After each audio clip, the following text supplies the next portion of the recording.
જેને અસત્યનો સહારો લીધો છે ને ત્યાં સત્ય આવશે ને તો અસત્ય ટકી નહીં શકે. જીવનમાં સુખી થવું હોય ને તો સૌથી પહેલા એ સત્યનો સહારો લેશો ને તો વધારે આનંદ આવશે. આ દુનિયામાં સત્ય કોણ છે? જવાબ આપો, કદાચ કોઈને ખબર હોય તો.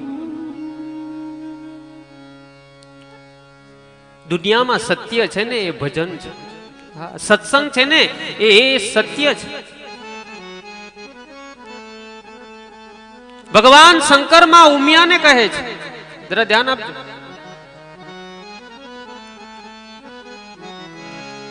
ઉમા કહું મેં અનુભવ अपना. उमा कहूँ शंकर उमिया जी ने कहे मैं अनुभव अपना. सत्य हरि भजन जगत सब सपना. सत्य हरि भजन जगत सपનું जगत सब सपना. मां उमिया ने कहे कि शंकर कहे छे कि मां उमिया આ જે છે ને આ જગત છે ને એક સપનું છે. બે રીતના સપના આવે. એક તો રાત્રે સુઈ જાય, આંખ બંધ થાય એટલે સપનું આવે ને એક સપનું એવું છે કે આંખ ઉઘડી જાય તો સપનું આવે. આ જગત તો એક સપનું છે. એક વખત શ્વાસ નીકળી જશે ને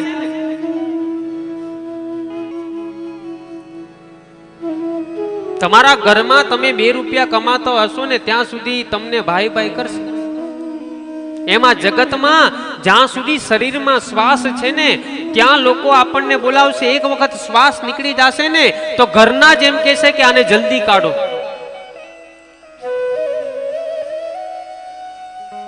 બાર દિવસ શોક કરશે, બાકી 12 દિવસ પછી આ સમાજ મિષ્ટાન ખાવાની જવાનું છે.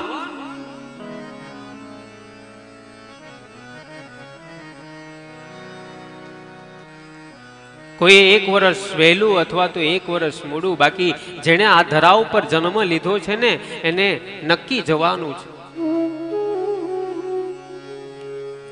જન્મની તારીખ કદાચ નક્કી ન હોય ને એ પહેલા આપણી મૃત્યુની તારીખ નિશ્ચિત થઈ જાય સાહેબ. માણસ કદાચ બધું જ કરી શકે પણ મૃત્યુને ટાળી નથી શકવાનું. જવાનું છે, આ ધરા ઉપર આવ્યા છે ને જવાનું છે.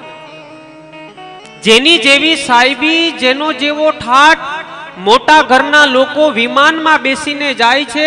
ગામડામાં જુઓ હજી પણ બળદ ગાડા જોડાય છે. રામ ભગત કહે આ તો જીવતાનો ઠાઠ છે. મર્યા પછી નાના મોટા બધા ઠાઠડીમાં જ જાય છે. પછી કરોડપતિ માણસ હોય તો એમ ન કે મને 4 બંગડી વાડીમાં લઈ જાજો, ઠાઠડીમાં જ જવાનું છે. ગમે એટલા આપણે ઉજળા દેખાશું ને સાહેબ, પણ આપણું અંતર કેટલું ઉજળું છે ને એક વખત અરીસાની સામે મોઢું રાખીને પૂછી લેજો તમારા આત્માને. ખાલી ઉજળા દેખાવાથી ભગવાન પ્રસન્ન થાય. અંતર ઉજળું હોવું જોઈએ, બાકી જવાનું તો છે જ.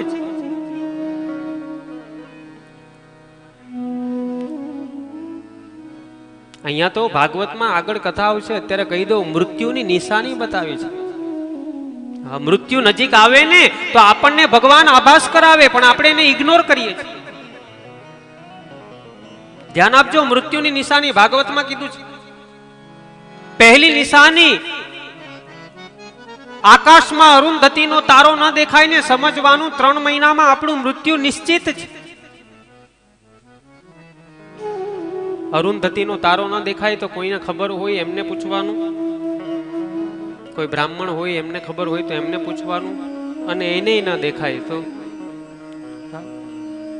અરુંધતીનો તારો ન દેખાય તો 3 મહિનામાં આપણું મૃત્યુ નિશ્ચિત છે.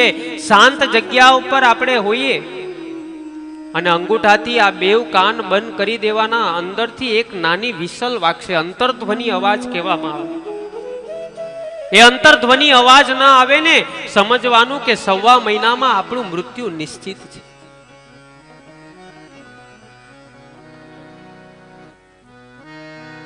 રાત્રે સૂતા હોય ને સપનામાં એવું આવે ને કે હું ગધેડા ઉપર બેઠો છું ને કાદવમાં ખૂંચું છું, એવું જો સપનું આવે ને તો સમજવાનું 27 દિવસમાં આપણું મૃત્યુ નિશ્ચિત છે.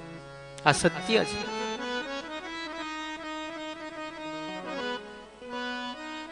બીજું બધું તો મને ખબર નથી, પણ આ કાનવાળો પ્રયોગ તો અત્યારે ઘરે જઈને જ કરશે.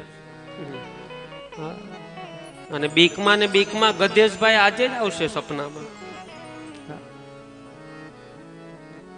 આ સાંભળ્યું ને એટલે તમારા મગજમાં બેસી જાય. પણ આ 3 દિવસ છોડી દેવાનું, પછી જો આ 3 માંથી કઈ લાગે ને તો સમજવાનું આપણું મૃત્યુ નજીક છે. ભગવાન આપણને આભાસ કરાવે.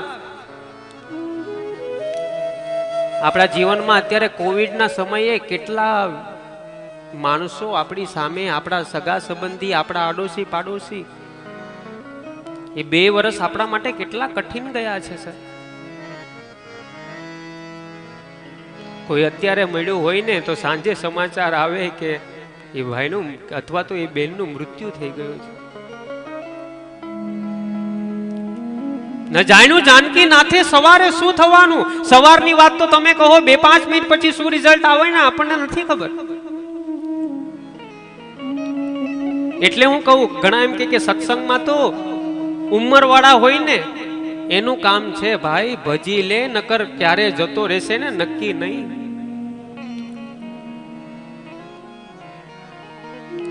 એવા મેં તો ઘર જોયા છે ને કે આખું ઘર કોરોનામાં ઓફ થઈ ગયું, ખાલી નાની 8 વર્ષની દીકરી રહી ગઈ.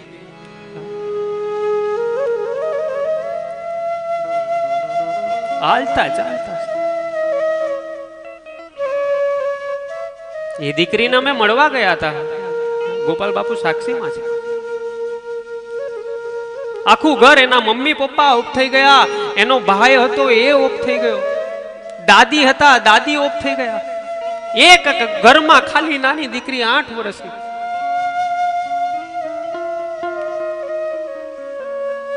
અને એને અમે આશ્વાસન આપવા ગયા ને, દીકરી રડતા રડતા કહેતી હતી કે મહારાજ, મેં શું ભગવાનનું બગાડ્યું છે? મારા પરિવારે શું ભગવાનનું બગાડ્યું હતું કે મારા બધા જ ઘરના ને એમને બોલાવી લીધા.